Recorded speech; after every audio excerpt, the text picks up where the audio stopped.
Okay mga paps, no? So, eto, Flyman torque wrench, no?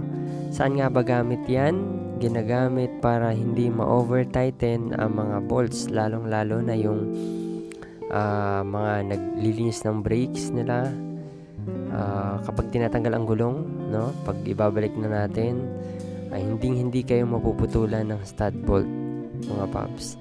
Quality, legit, Flyman. In-order ko lang rin yan sa Lazada, syempre.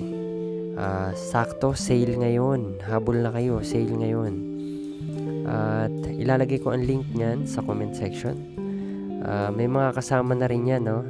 At 17mm, 21mm at 19mm. Quality, kitang-kita naman sa video.